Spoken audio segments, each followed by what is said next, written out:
আজ সকালবেলা ঘুম থেকে উঠে বাইরে বেরিয়ে দেখি কোথাও কোনো পাখি নেই, কোনো কিচিরমিচির শব্দ নেই। আচ্ছা, ওরা কি সবাই স্কুলে গেছে? আর যদি স্কুলে গিয়েই থাকে তাহলে টিফিন বক্সে কী নিয়ে গেছে? আর ওদের ব্যাগটাই বা কেমন হবে? মনে হয় ঝোলা ব্যাগ হবে। গলায় ঝুলিয়ে উড়ে উড়ে স্কুলে যাবে? না না, পাঠশালায় যাবে। আর যাবে নাই বা কেন?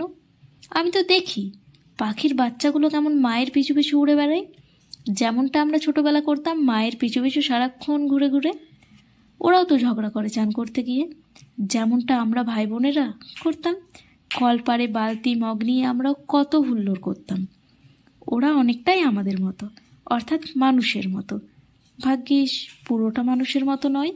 ওদের পয়সার নেশা নেই, ওদের জাতিভেদ বর্ণভেদ নেই, ওদের নয়ডা কেস নেই, Pune hit and run case নেই, ওদের আরজিকর কেস নেই।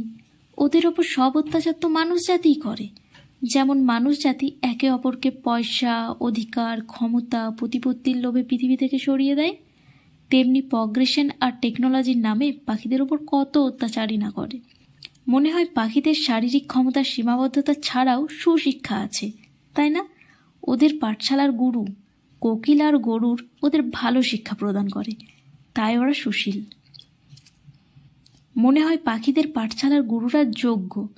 ওরা ঘুষখোর নেতামন্ত্রীদের ঘুষ দিয়ে গুরুর আসনে বসেনি, তাই তারা সুশিক্ষা প্রদান করতে পারে। আর আমার একটা জিনিস খুব ভালো লাগে, সেটা হলো পাখিদের গান। এটা মানুষ জাতির জন্য একটা God gift. For those who lives apart from their families, the humming of birds become more than just a sound. It fills the silence left by missing voices, keeps the soul alive, brings a soft smile, and gently reminds them that even in solitude they are not alone.